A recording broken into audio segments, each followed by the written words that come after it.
kembali ketemu. Pada hari ini saya ingin berdiskusi akademik dengan para narasumber saya. Jadi diskusi kali ini kami akan fokus seputaran bagaimana persiapan sebelum menghadapi SNBP atau dengan bahasa lain jalur undangan masuk perguruan tinggi. Nah, sebelum itu saya akan perkenalkan satu-satu dari narasumber saya. Dari silakan. Perkenalkan, nama saya Amelia Rizkawan, calon mahasiswa baru dari Universitas Indonesia, jurusan Teknik Perkapalan. Oke, selanjutnya. Halo teman-teman, perkenalkan saya Dwi Sukaryono. Saya calon mahasiswa baru dari Universitas Negeri Makassar, jurusan Psikologi. Oke, lanjut. Perkenalkan, nama saya Farzah Rifki Subhadi Petrana, calon mahasiswa baru Universitas Indonesia, jurusan Ilmu Komputer. Baik, selanjutnya. Hai semuanya, perkenalkan nama saya Siana Dlavania, calon mahasiswa baru dari Universitas Hasanuddin, Prodi Pendidikan Dokter. Baik, selanjutnya. Halo teman-teman semua, perkenalkan nama saya Desnaya Boko, calon mahasiswa jurusan akuntansi dari Universitas Hasanuddin. Nah, itu tadi teman-teman perkenalan dari narasumber saya. Jadi anak-anak ini adalah kelima dari 27 yang lulus di jalur undangan di setiap universitas, dan pasti teman-teman penasaran bagaimana persiapan mereka sebelum berada pada fase ini. Tentu saya akan menggunakan momen ini untuk mencari tahu apa yang mereka sudah lakukan sampai hari ini dan apa kira-kira yang akan mereka lakukan selanjutnya. Nah, pertama-tama itu saya mau dari sisi persiapan akademiknya, kira-kira apa yang sudah dilakukan anak-anak selanjutnya. Nah, kira-kira dari materi-materi yang dipelajari sebelum menghadapi SNBP, apa yang kalian sudah persiapkan? Materi-materi apa saja kira-kira yang kalian sudah pelajari selama ini? Amel sendiri, apa materi-materi yang dipelajari selama ini, Amel? Terbaik tentunya itu materi-materi yang selama ini yaitu seperti matematika, biologi, dan lain-lainnya, banyak lah. Tapi yang paling menarik mungkin, paling disenangi. Yang paling cocok dengan jurusan yang saya pelajari itu seperti jurusan yang saya pilih itu seperti kimia, matematika. Kimia dan matematika ya? Ya. Oke, mantap. Kalau dari Dwi sendiri? Kalau dari saya sendiri itu Pak, karena kan di kelasnya kita itu dominan IPA, cenderung IPA. Ya. Jadi semua modul pendukungnya yang memang betul-betul menjurus ke jurusan yang saya mau, yaitu psikologi, itu bakalan saya push hard di situ. Jadi kayak seperti kan ada sosiologi di kelas 12 Pak. Jadi saya push hard di bagian matematika tingkat lanjut sama matematika. Itu sebagai mata pelajaran pendukung. Iya, supaya lebih bisa untuk ditargetkan ke jurusan yang kita mau. Tapi tetap juga tidak dulu kok modul-modul yang ada. Oke, menarik. Kalau dari Farsya sendiri? Kalau dari saya sendiri itu kurang lebih sama kayak teman yang saya ini. Jadi itu saya fokuskan atau saya tingkatkan gitu untuk novel-novel pendukung. Dari Askia? Dari saya itu Pak, kan sebelum kan di angkatan kita itu angkatan kurikulum merdeka. Jadi sebelum naik ke kelas 12 yang dimana naik ke kelas 11 yang dimana di kelas 11 itu sudah memilih mapel yang akan mungkin berpengaruh untuk masa depan di perkuliahan nanti. Jadi saya sudah mantapkan pilihan saya memang dari kelas 10. Saya ke depannya tuh mau bagaimana, mau masuk di mana, jurusan apa. Jadi kebetulan saya masuk di kelas yang dominan IPA, yang dimana sejurusan selaras dengan prodi yang saya pilih. Jadi kebetulan juga saya sendiri itu suka dengan mapel biologi, yang dimana mapel biologi itu juga selaras dengan prodi pendidikan dokter yang saya pilih di SMP. Oke, menarik ya. Jadi dari kelas 10 sudah ada mata pelajaran, sudah mata pelajaran dan jurusan juga. Nanti menunjang nanti jurusan yang kita masuk. Oke, yang terakhir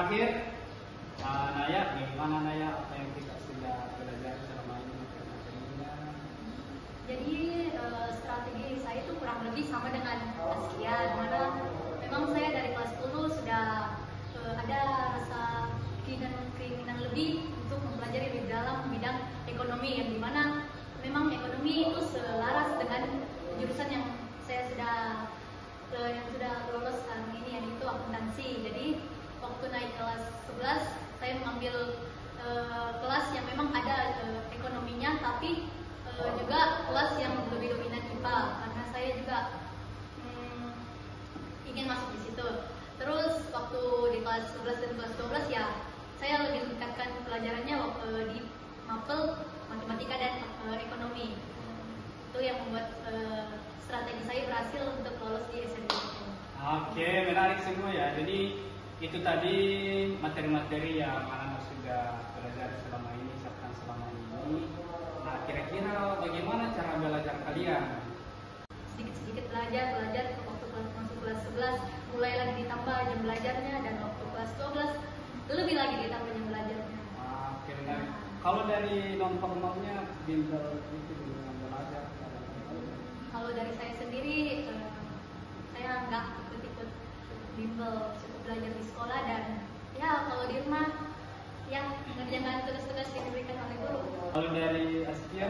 Kalau dari saya sendiri Pak, menurut saya itu salah satu cara saya untuk survive, tingkatkan pembelajaran saya selama 3 tahun di SMA itu dengan memiliki lingkup pertemanan yang bisa dibilang positif lah Pak. Jadi saya rasa saya bisa survive sampai tahap saat ini, itu bisa lolos di SNBP karena pengaruh lingkungan saya, yang dimana lingkungan saya itu juga bisa memberi dampak positif bagi saya, dan saya juga bisa memberi dampak positif bagi lingkungan itu. Dan juga untuk cara metode belajar itu mungkin saya sama aja dengan siswa-siswa pada umumnya belajar di sekolah. Terus kebetulan saya juga bergabung di salah satu bimbel di. Oke, ada bimbelnya ya. Oke, menarik ya. Kalau dari Marsha, bagaimana cara belajarnya selama ini? Jadi kalau dari saya itu cara belajar saya itu kayak pada siswa pada umumnya saja gitu. Tapi kayak kita di bawah santai saja, nggak usah kayak terlalu stres sama pikiran-pikiran gitu, kayak overthinking sama nilai gitu. Siap. Santai saja, yang penting kita berusaha, urusan nilai itu serahkan pada yang di atas. Oke. Kalau dari bimbingan belajar? Kalau dari bimbel itu saya itu sih cuma dari belajar sendiri gitu. Oke, mantap. Kalau dari Dwi? Kalau dari saya sendiri itu Pak, jujur saya tipe orang yang pemalas. Tapi karena tadi yang seperti saya bilang juga, karena lingkup pertemanan yang cukup memadai untuk lebih belajar lebih giat lagi dan lebih rajin lagi, akhirnya jiwa-jiwa yang pemalas itu perlahan mulai hilang dan diganti dengan rasa mau coba lebih dan lebih lagi Pak. Terus juga saya tipe orang yang mau tahu banyak. Jadi setiap ada hal yang memang tidak saya tahu, pasti saya cari, saya telusuri sampai memang betul-betul saya puas dengan jawaban yang saya dapat. Terus juga mengenai bimbel, saya juga ikut bimbel sih, tapi waktu kelas 11 sampai 12. Oh, kelas 11 dengan kelas 12. Berarti kelas 10 enggak? Oke, baik. Kalau dari Amel sendiri? Yang metode belajar saya itu sama seperti Tasya. Seperti siswa-siswa lain belajar pada umumnya, cuma santai, tidak terbawa pusing. Nah, baik. Jadi itu tadi tentang cara-cara belajar kalian selama 3 tahun ini. Dan ada sih yang menarik dari anak yang sudah sampaikan terkait dengan bagaimana kesiapan mental kita dalam belajar itu. Karena kalau kita juga menonton belajar tapi tidak diimbang dengan kesiapan mental, cara kita menjaga fisik dan lain, nah itu juga biasa berpengaruh dalam tujuan-tujuan yang kita capai ke depan. Nah, kira-kira dari cara mengolah stres kalian selama 3 tahun ini, bagaimana cara kalian? Karena stres itu bisa dibilang penyakit ya. Ada semua di dalam diri setiap manusia, dan tentu setiap manusia punya cara untuk mengolah stres. Kalau dari saran dari saya sih usahakan cari motivasi untuk kita belajar gitu. baik, cari Biar motivasi. kayak semangat. Tapi jangan terlalu bergantung juga sama motivasinya. Kita harus usahakan juga untuk tetap konsisten gitu. Jadi kayak motivasi itu sebagai membantu agar kita bisa tetap konsisten. Oke, menarik ya. Jadi bawa santai saja. Iya. Ini adalah perjalanan. Iya. Iya. Oke, baik. Kalau dari Dewi sendiri, bagaimana cara mengolah stresnya, Nak? Kalau dari saya sendiri itu kan Pak, karena kembali lagi saya itu tipe orang yang perlu tahu banyak, jadi termasuk dalam kategori terlalu berpikir tidak tahu, berpikir tidak jelas bagaimana. Jadi karena saya punya teman yang bisa kasih support, itu jadi salah satu hal yang bikin saya tidak terlalu stres dengan pembelajaran.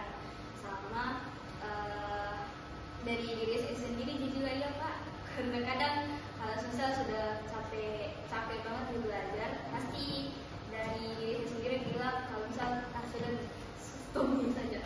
Sama tambahan itu juga karena saya suka jadi ada hal yang bikin bantu untuk tidak terlalu stres. Oke, ada cara-cara strateginya tersendiri untuk mengolah stresnya dengan memanfaatkan kesenangan-kesenangan yang kita inginkan. Kalau dari Amel sendiri gimana? Kan kalau misalkan kita belajar terus pas kita harus teratur waktu belajar ke sekolah itu kan sudah pasti nanti di rumah lagi belajar kayak 2 jam saja begitu terus istirahat lagi.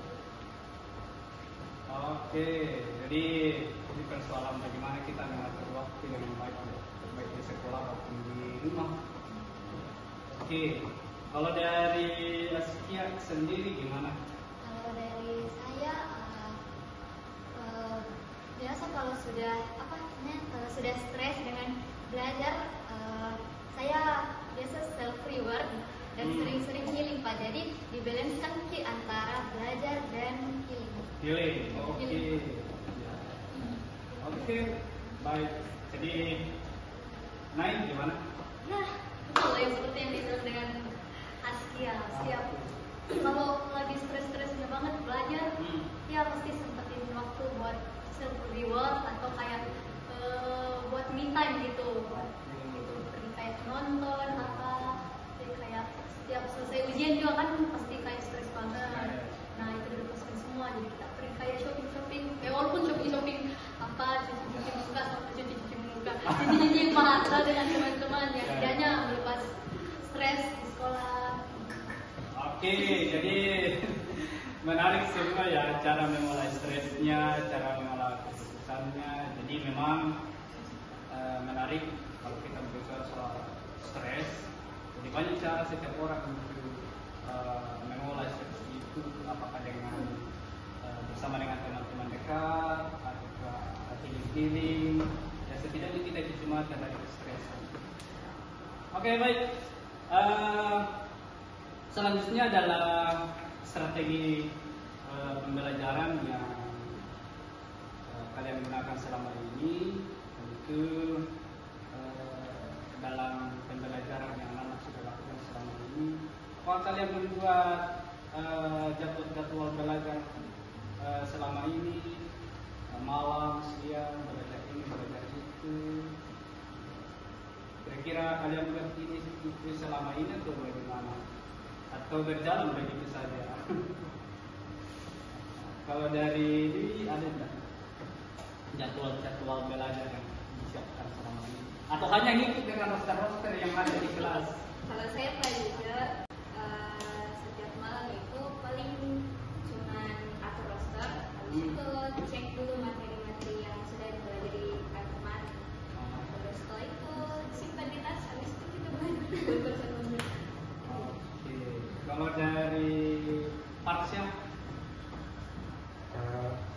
Kalau dari saya itu ya seperti Bapak bilang tadi, saya itu mengikuti arus saja. Mengikuti arus ya.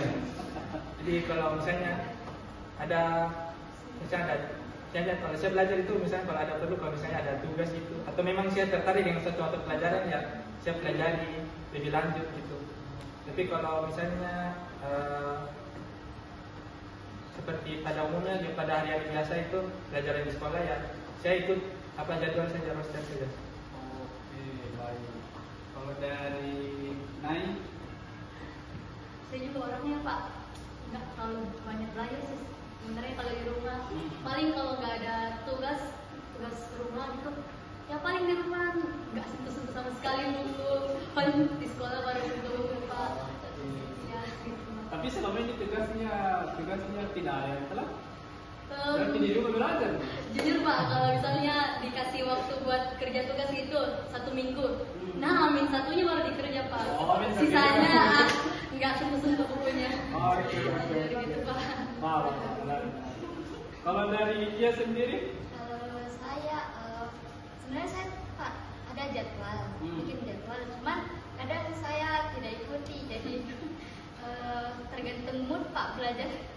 Saya belajar tergantung mood, jadi sama juga seperti Parsha, kalau misalnya ada materi yang saya ingin pelajari, saya kepo tentang apa itu materinya, saya pelajari. Tapi kalau tidak, tapi setiap ada tugas saya juga misalnya menjawab tugas pada malam itu, saya juga searching tentang materi itu, jadi sekalian belajar. Oke, mantap. Kalau dari Amel sendiri, bagaimana belajar tentang kesempatan? Seperti yang saya katakan tadi Pak,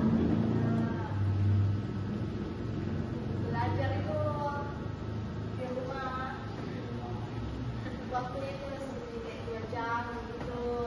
Tentu saja tidak konsisten belajarnya Pak, kadang belajarnya lewat HP saja. Iya. Kalau ada tugas, ya berlari dari tugas ya. Iya, kalau ada tugas ya kerja tugas, kalau tidak ya tidak. Kalau soal membaca buku, novel ini dan lain-lain. Oh, saya tidak Pak. Tidak. Karena sekarang semua buku kan sudah digitalisasi ya. Kita tidak bisa akses di komputer. Banyak informasi di media sosial. Betul. Jadi itu orang sekarang mumpuni Pak. Betul. Nah, kira-kira dalam cara belajar kalian itu, kalian pernah merasa sulit sekali untuk belajar selama ini? Kalian pernah dapat itu? Atau tidak ada nih? Jalan begitu saja? Atau ada satu masa yang memang betul-betul sulit sekali untuk belajar? Dan kira-kira bagaimana mengatasi itu? Kalau dari Kia sendiri pernah mengalami masa sulitnya belajar? Saya pastinya pernah, apalagi saya bergabung di organisasi OSIS di sekolah.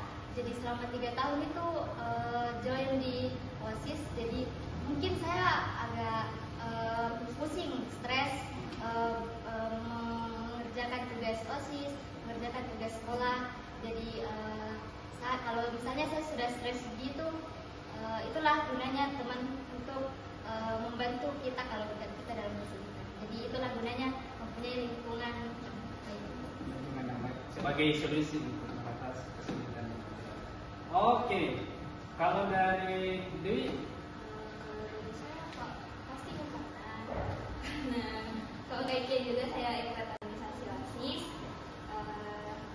dan ada kalanya juga jadwal yang sekolah punya dengan yang proses punya itu bertabrakan, jadi kadang stres sampai bisa saja burn out. Tapi dengan cara yang tadi saya bilang, dengan adanya teman-temanku sama ada juga K-pop yang bisa kasih stresku, jadi tidak terlalu saya pusing. Dan kalaupun misal ada materi yang bikin stres banget Kak, paling saya tanya ke temanku dulu yang lebih paham sebelum saya tanya ke guru. Oke, mantap. Kalau dari Amel, gimana cara mengatasi kesulitan belajarnya selama ini? Kan saya selalu mengalami kesulitan belajar, terutamanya pelajaran matematika. Ya. Kadang hampir nangis, susah sekali buat mengerti, cuman ya itu cara mengatasinya minta diajar sama teman yang lebih paham. Oke, mantap. Gitu. Jadi ada cara-cara tersendiri yang bisa melakukan. Oke, mantap. Kalau dari Naim? Ya sama yang seperti yang dibilang dan bilang Pak, karena kan kelas kita kan itu dominasi ke mapel IPA, jadi ya kesulitan belajarnya itu dibilang cukup ya. Terus karena kan kita juga punya teman kelas yang baik, yang bisa saling tolong menolong, jadi kan biasa saling membantu kalau misalnya ada yang kurang paham di dalam suatu materi itu, jadi kami biasa saling bertanya. Ya, jadi kami saling paham satu sama lain. Kalau dari Persa? Kalau dibilang kesulitan ya pasti pernah, saya pernah kena. Apalagi kan saya murid pindahan tuh, jadi itu awal-awal pindah ke sini itu kayak kesulitan buat beradaptasi gitu, jadi semangat belajar juga ikut menurun. Nah terus cara saya mengatasinya itu seperti kata teman-teman saya sebelumnya itu,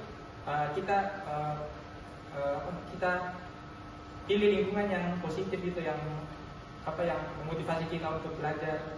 Jadi kalau kita ada bingung atau apa, kita minta teman kita untuk menjelaskan. Oke, menarik ya. Jadi betul bahwa setiap proses itu pasti tentu kita akan dihadapkan pada kesulitan-kesulitan.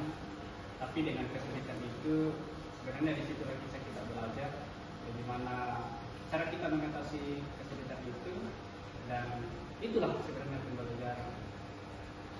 Dan apa yang saya sampaikan terkait dengan kesulitan itu, yaitu betul-betul yang anak-anak alami selama ini, dan mudah-mudahan ini bisa dicontoh oleh adik-adik yang lain.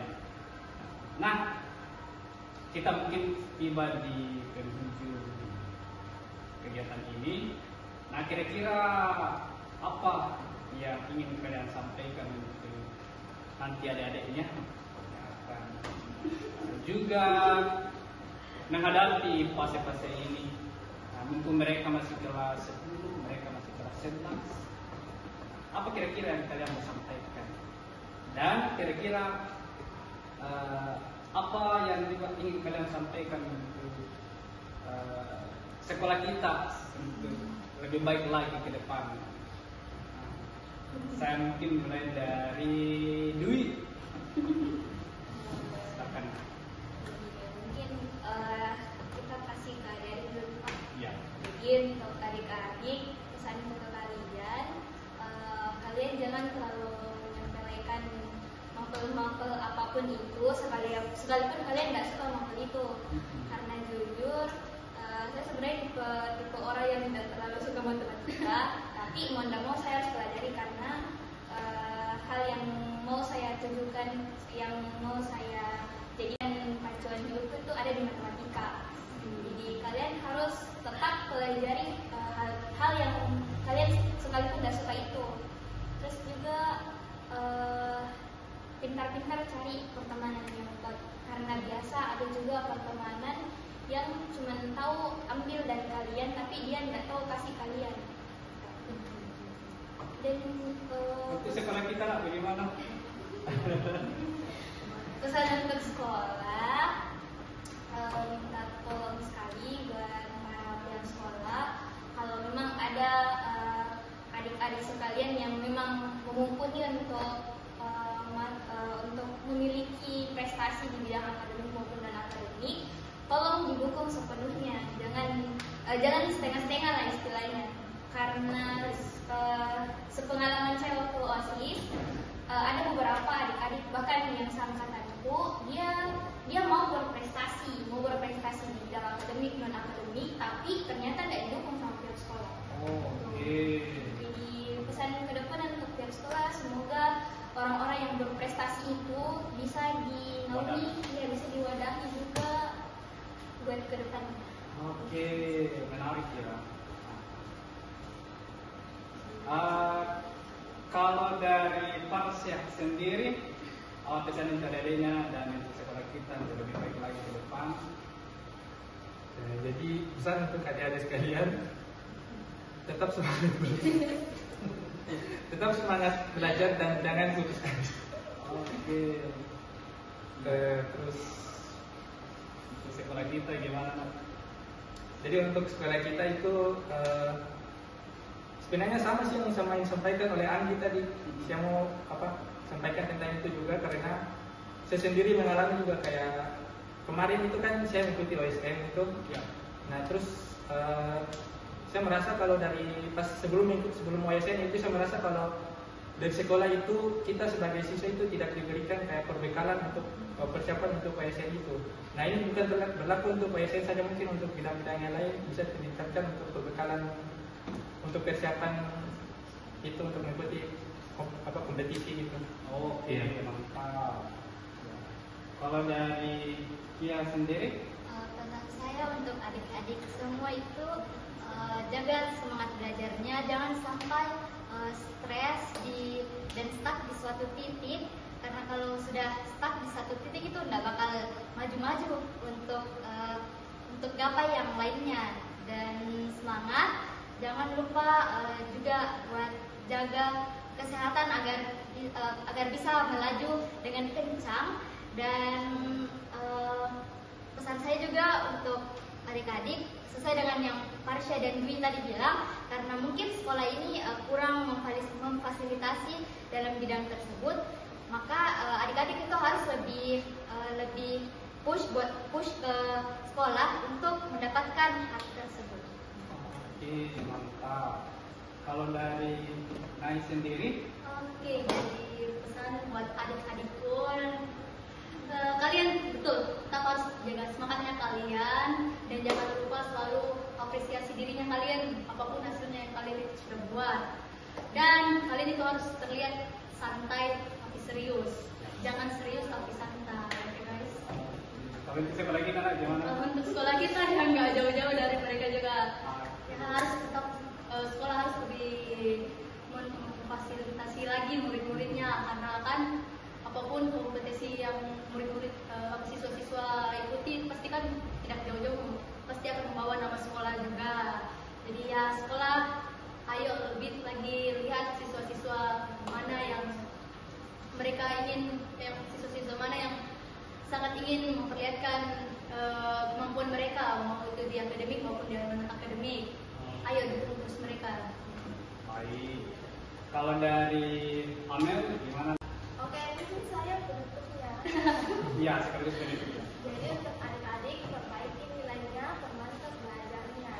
Jangan takut untuk gagal, karena kegagalan itu ketika kalian takut untuk mencoba. Asik. Tapi mencoba itu dalam hal positif ya. Asik. Kalau untuk sekolah kita gimana?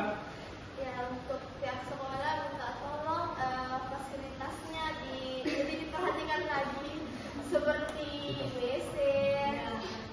Dan dalam ruangan itu seperti kipas, karena kalau kipasnya rusak kita kepanasan, otomatis kita juga tidak fokus untuk belajar, Baik. tidak nyaman. Betul. Dan untuk adik-adik juga kalau sudah difasilitasi itu tolong dijaga baik-baik Betul fasilitasnya.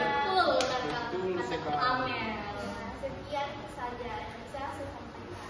Baik, nah itu tadi wawancara saya dengan para narasumber saya hari ini teman-teman. Jadi mulai dari awal mereka sudah mempersiapkan matang-matang, ada juga yang jalan seperti angin yang tidak dipersiapkan dari awal tapi tetap sampai karena dia punya keinginan untuk sampai pada titik itu.